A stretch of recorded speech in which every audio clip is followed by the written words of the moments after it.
नमस्कार, prime time में आपका बहुत स्वागत है। मैं हूं आपके साथ सुमित शर्मा। प्रदेश में पंचायत चुनाव को लेकर सीएम शिवराज ने बड़ा ऐलान किया है। ऐसी ग्राम पंचायतें जहां निर्विरोध निर्वाचन और सर्वसम्मति से चुनाव संपन्न होंगे, उन्हें पुरस्कृत किया जाएगा। लेकिन इसे लेकर भी अब सियासत शुरू हो गई। कांग्रेस का कहना है कि बीजेपी सौदेबाजी कर सभी सीटें खरीद लेना चाहती है। रिपोर्ट देखिए।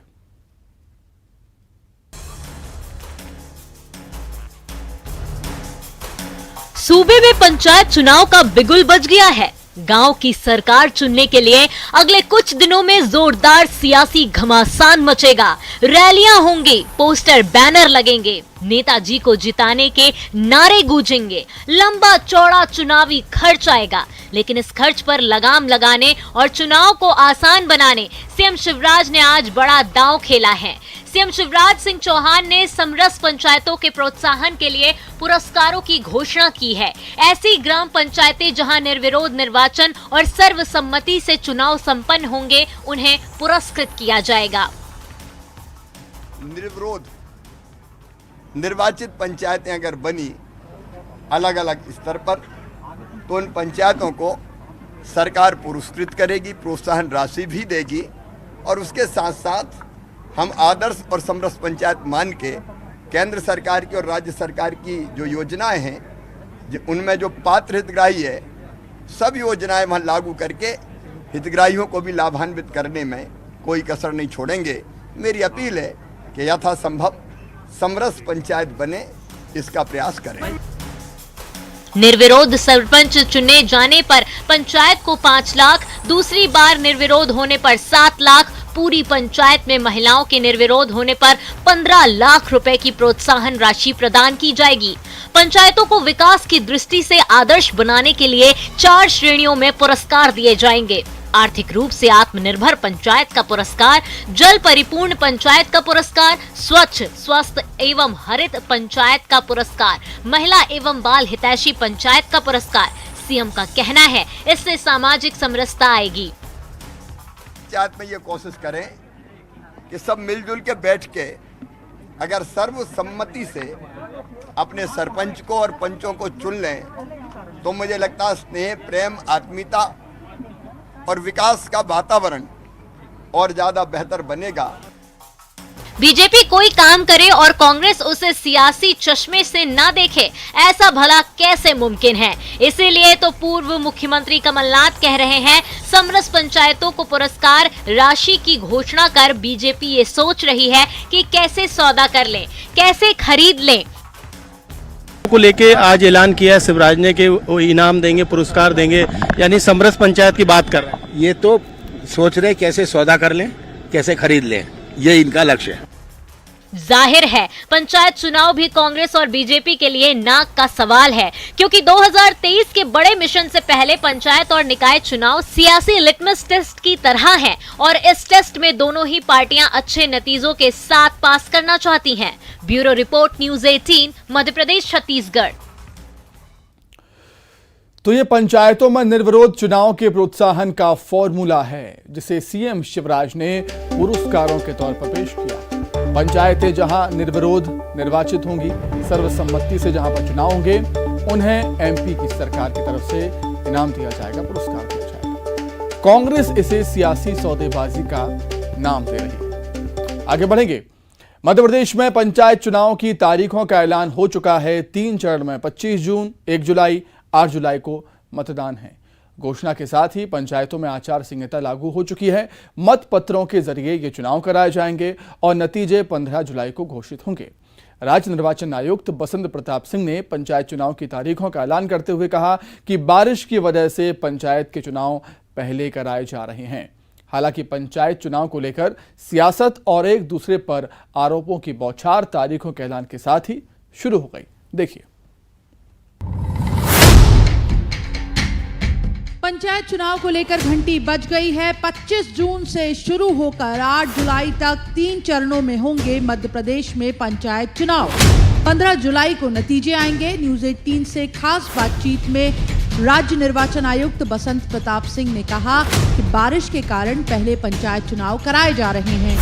हाँ, पहले चरण का मतदान 25 जून को होगा, दूसरे चरण का 1 जुलाई का, तीसरे चरण का 8 जुलाई का। सर, मतगणना भी आपने कहा कि 14 और 15 जुलाई को होगी और मतगणना उसी दिन होगी जिस दिन इलेक्शन भी होंगे, काउंटिंग उसी दिन शुरू हो जाएगी। हाँ, जैसे ही इलेक्शन समाप्त होंगे वैसे ही काउंटिंग शुरू हो जाएगी। पंचायत और निकाय चुनाव की तैयारियां निर्वाचन आयोग में ही नहीं सियासी दलों में भी भरपूर हैं।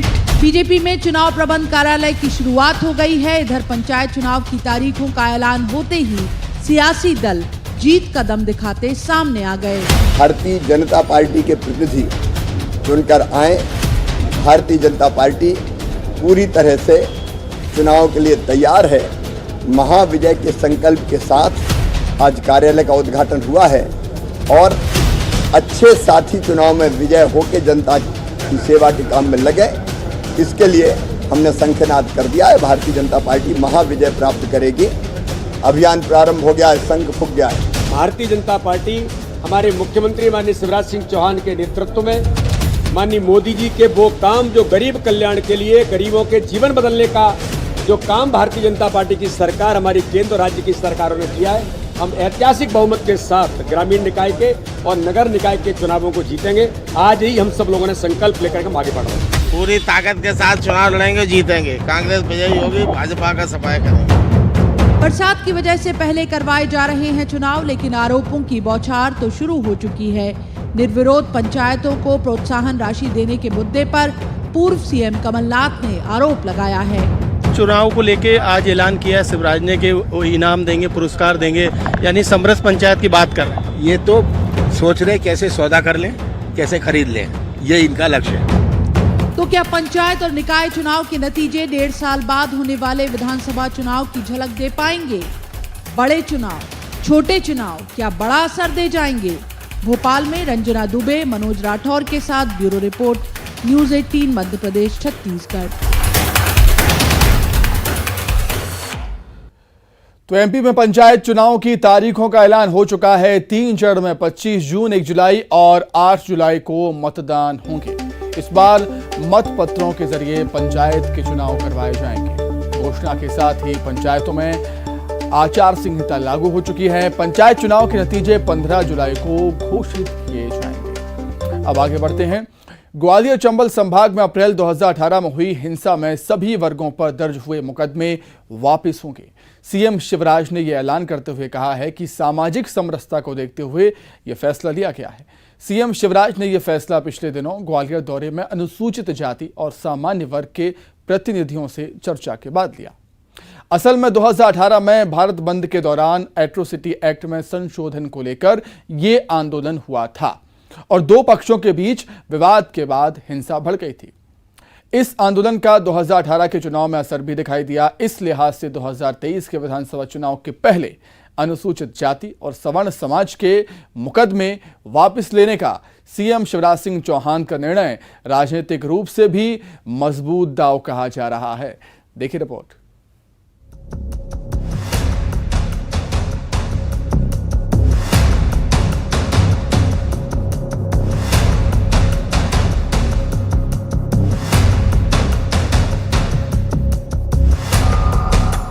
सीएम शिवराज सिंह चौहान ने आज 2 अप्रैल 2018 को हुई हिंसा के सभी मामले वापस लेने का ऐलान कर दिया। इसके साथ ही ग्वालियर चंबल अंचल में सवर्ण और अनुसूचित जाति समाज के लोगों में खुशी की लहर है। सीएम की इस घोषणा के बाद ग्वालियर चंबल अंचल में दर्ज करीब 150 से ज़्यादा मामले वापस होंगे। इतने बड़े मामले वापस होने के बाद दोनों ही वर्गों के बीच समरसता बढ़ेगी। ग्वालियर चंबल इलाके में 2018 में हुई हिंसा में सभी वर्गों पर दर्ज हुए मुकदमे वापस लिए जाने का फैसला। सीएम शिवराज की निगाह में सामाजिक समरसता को देखते हुए लिया गया है ये फैसला। ग्वालियर दौरे पर गए शिवराज से दोनों पक्षों ने मुलाकात की थी और मामले वापस लिए जाने की गुहार लगाई थी। 2 अप्रैल की दुर्भाग्यपूर्ण घटना से जो वैमनस्यता पैदा हुई थी, सामाजिक समरसता टूटी थी, उसको समाप्त किया जाए। और उस समय कई प्रकरण बन गए थे दोनों पक्षों पर, उनको वापस लिया जाए। मैं समझता हूं कि आज मेरे मन में एक संतोष है कि हमारा समाज टूटेगा नहीं, हम मिल के साथ चलेंगे और इस दिशा में सरकार पूरी गंभीरता से कदम उठाएगी। 2 अप्रैल 2018 की तारीख जो ग्वालियर चंबल के इतिहास में काले दिन की तरह दर्ज है। सिलसिलेवार जानिए कि उस दिन हुआ क्या था। 2 अप्रैल 2018 की हिंसा में पूरे ग्वालियर चंबल अंचल में 7 लोगों की मौत हुई थी, लेकिन सीएम की घोषणा के बाद अब सभी जब मामले वापस होंगे तो सवर्ण और अनुसूचित जाति वर्ग के बीच समरसता बढ़ेगी। वहीं ये पहल पूरे मध्य प्रदेश ही नहीं देश में भी एक संदेश देगी। लेकिन राजनीति के जानकार 2023 के चुनाव के मद्देनज़र भी इस पहल के सियासी मायने निकाल रहे हैं। सीएम शिवराज के इस फैसले के बाद दोनों ही वर्गों ने खुशी जताई है। धन्यवाद देना चाहता हूँ, साधुवाद देना चाहता हूँ कि उनने दोनों समाजों के बीच में जो खाई एक बनी हुई थी, उस खाई को दूर करने में महत्वपूर्ण भूमिका का निर्वहन किया है। माननीय मुख्यमंत्री जी ने जो घोषणा की है, निश्चित रूप से ये बहुत बड़ा संदेश है। विशेष अवसर पर यही अनुरोध करूंगा कि हम सभी लोग सामाजिक सौहार्द और सामाजिक समरसता को अक्षुण्ण बनाए रखने के लिए सामूहिक प्रयास करें।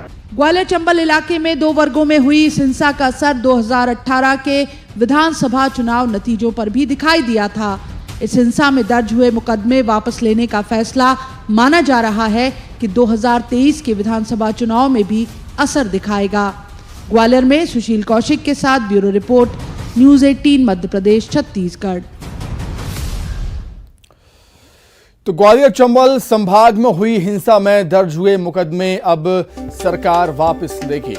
अप्रैल 2018 में हुई हिंसा के दौरान कई सारे मुकदमे दर्ज हुए थे। सामाजिक समरसता का हवाला देते हुए सीएम शिवराज सिंह चौहान ने फैसला लिया है।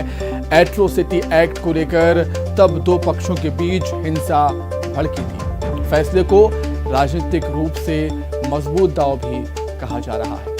आगे बढ़ेंगे, बात करेंगे छत्तीसगढ़ की। छत्तीसगढ़ में मिशन 2023 के लिए चुनावी शंखनाद भले अभी ना हुआ हो, लेकिन चेहरे की सियासत तेज हो गई।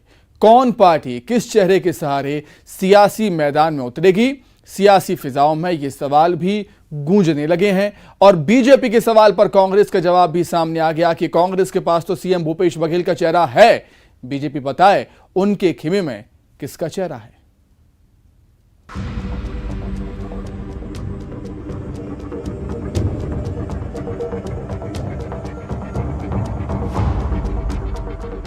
छत्तीसगढ़ में विधानसभा चुनाव की तैयारियों में जुटी कांग्रेस और बीजेपी के बीच अब चेहरे की सियासत शुरू हो गई है। जी हां, चेहरे मतलब वो शख्स जिसके बूते दोनों ही पार्टियां चुनावी मैदान में उतरने वाली हैं। ये सवाल सियासी गलियारे में एक बार फिर तैर रहा है। चेहरे का सवाल बीजेपी ने उठाया है, इसलिए जवाब बनकर सवाल कांग्रेस खेमे से सामने आया है। बीजेपी प्रभारी एनडी पुरंदेश्वरी, उन्होंने सवाल किया है कि कांग्रेस पहले ये तो बताया कि उनका चेहरा कौन होगा अगली बार, मुख्यमंत्री का चेहरा। देखिए, हमारे यहाँ तो मुख्यमंत्री हैं, मुख्यमंत्री का चेहरा तो उनको बताना है।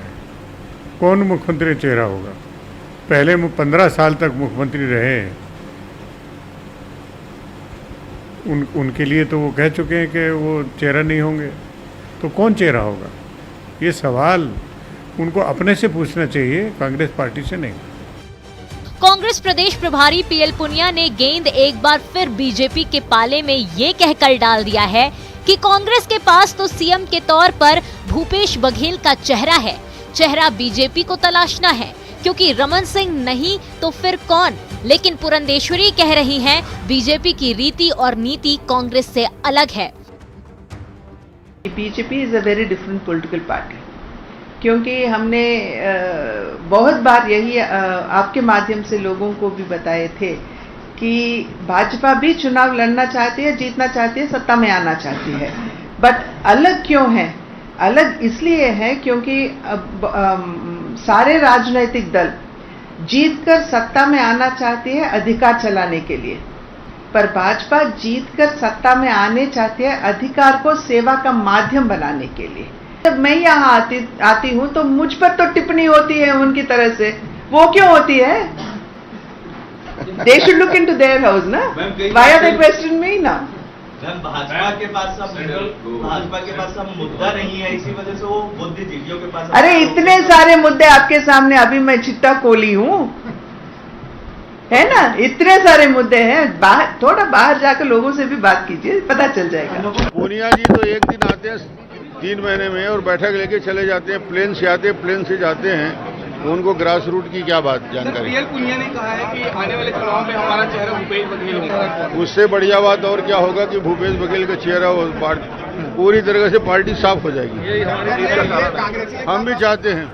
हालांकि कुछ दिनों पहले ही बीजेपी ये खुद ही साफ कर चुकी है कि वो छत्तीसगढ़ में 2023 का चुनाव पीएम मोदी के चेहरे और कमल के निशान पर लड़ेगी। लेकिन प्रदेश प्रभारी डी पुरंदेश्वरी ने कांग्रेस से चेहरे का सवाल करके खुद ही बीजेपी को मुश्किल में डाल दिया है और चेहरे की सियासत को हवा दे दिया है। अब देखना है कि चेहरे की सियासत दोनों खेमों के किस चेहरे पर जाकर ठहरती है।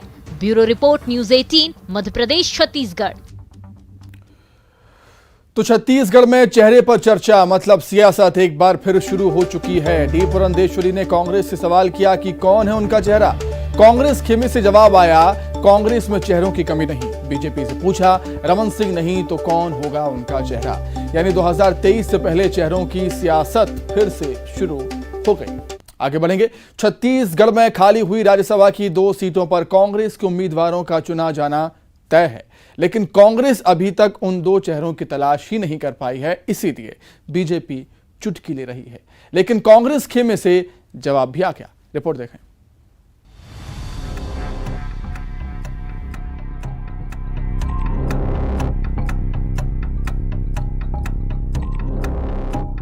छत्तीसगढ़ में राज्यसभा उम्मीदवार के लिए कांग्रेस चेहरे की तलाश में जुटी है। अधिसूचना जारी हुए 3 दिन गुजर गए हैं। 31 मई को नॉमिनेशन का आखिरी दिन है, लेकिन अब भी मंथन का दौर जारी है। कांग्रेस उन 2 चेहरों को खोज नहीं पाई है जिनको छत्तीसगढ़ से राज्यसभा भेजा जाना है। इसीलिए बीजेपी कांग्रेस पर तंज कस रही है कि आलाकमान से नाम आएगा और सब कुछ फाइनल हो जाएगा। अब ये तो इनका निर्णय करने की ताकत ही नहीं है। दिल्ली से कोई नाम आ जाएगा टपक के और ये सब के सब दोनों हाथ उठा के खड़े हो जाएंगे। इनका खुद का निर्णय करने की कोई ताकत या है ही नहीं, ना इनको अवसर मिलेगा। बीजेपी का सवाल तो वाजिब है, लेकिन कांग्रेस मानती है कि इनका तंज गलत है, क्योंकि राज्यसभा में उम्मीदवार तय करना राष्ट्रीय अध्यक्ष का विशेषाधिकार है। इस लिहाज से अगले 1-2 दिनों में बैठक होगी। बैठक में सीएम और प्रदेश अध्यक्ष भी शामिल होंगे। 31 तारीख तक नॉमिनेशन फाइल होने हैं और कल यहाँ पर राष्ट्रीय अध्यक्ष से मुलाकात होनी है हम लोगों की और तय हो जाएगा और कैंडिडेट हो जाएगा। कैंडिडेट में कौन सी परेशानी है? वो तो राज्यसभा का जहाँ तक सवाल है, ये हाईकमांड का प्रेरोगेटिव है किसको कैंडिडेट बनाएं किसको ना बनाएं, तो निर्देश मिल जाएगा, फौरन हो जाएगा। कल बैठक आपके साथ है या फिर साथ में मुख्यमंत्री और प्रदेश अध्यक्ष भी रहेंगे? बाकी लोग भी होंगे।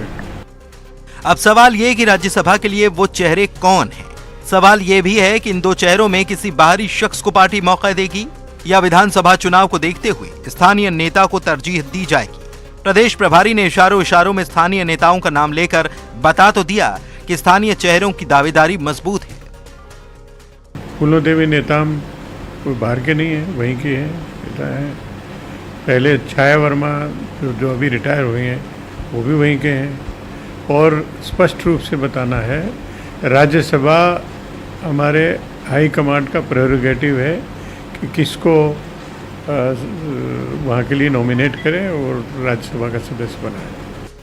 हालांकि छत्तीसगढ़ की सियासी फिजाओं में इन दिनों कई नाम सुर्खियों में हैं और कुछ तो खुद ही अपनी दावेदारी पेश कर रहे हैं। जैसे प्रियंका गांधी के नाम की भी चर्चा है।